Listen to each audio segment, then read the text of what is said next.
کہنے لگے آپ 19 میں آئے تھے، 2019 میں میں ایک دکان پہ ملازمت کرتا تھا چھوٹی سی، اور خطرہ یہ رہتا تھا کہ وہ ملازمت کرنے والا دکاندار جو ہے وہ مجھے کہیں فارغ نہ کر دے، یا وہاں دن رات مسائل ہی مسائل تھے، مشکلات ہی مشکلات تھی، پریشانیاں ہی پریشانیاں۔ آپ نے مجھے 2 چیزیں بتائی تھی، ایک 129 بار سورت کوثر، اور ایک سارا دن چلتے پھرتے سورت قریش۔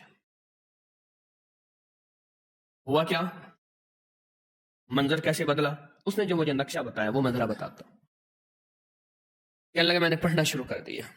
یہ میں بتا رہا ہوں آپ کو، ایک الفاظ کے جذبے ہیں، نعت کے، ایک دل کے جذبے ہیں کہ کملی والے کا کوئی امتی پریشان حال ہے تو پریشان حال نہ رہے۔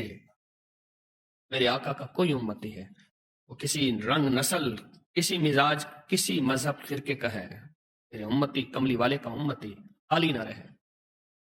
کہا کہ میں نے 129 بار سورت کوثر پڑھنی شروع کر دی، اور جذبے کے ساتھ سورت قریش پڑھنی شروع کر دی۔ یہ جو انہوں نے لفظ جذبہ کہا ہے نا، یہی جذبہ فیصلے کرواتا ہے۔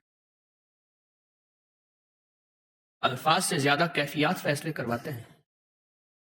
میری بات پہ غور کریں، مظلوم کے پاس کوئی اسم اعظم نہیں ہوتا، مظلوم کے پاس ایک جذبہ ہوتا ہے، وہی جذبہ عرش الہی کو ہلا دیتا ہے۔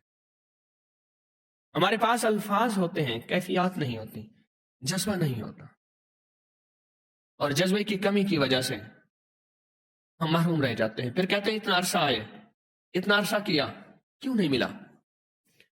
جذبہ جذبہ جذبہ۔ تو کہنے لگے میں نے جذبے سے پڑھا، جذبے سے پڑھا۔ میں کھجور کی دکان پہ کام کرتا تھا، چھوٹا سا ملازم تھا۔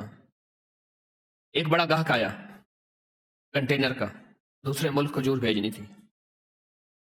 میرے مالک کے پاس آئے، اس نے کھجور کے جو ریٹ دیے وہ زیادہ تھے۔ انہوں نے کہا آپ زیادہ دے رہے ہیں، کچھ کم کر دیں۔ انہوں نے کہا یہی ہیں ہمارے ریٹ، اور وہ میرا مالک مدینہ کی منڈی کا بڑا سوداگر ہے، اور ایسا سوداگر ہے وہ جو ریٹ نکالتا ہے وہی چلتا ہے۔ کہا کہ انہوں نے مجھ سے رابطہ کیا، میرے رابطے تھے چونکہ اور تاجروں سے، میں نے کم ریٹ پہ وہی چیز ان کو دے دی، کنٹینر بھر کے بھیج دیا، اور مجھے اتنا بچ گیا۔ کہا کہ وہ سب سے پہلا تحفہ تھا 129 بار سورت کوثر اور سورت قریش کا۔ 19 گیا، 20 گیا، 21 گیا، اب 22 بھی گیا۔ آج میں خود تاجر ہوں، آج میں خود تاجر ہوں۔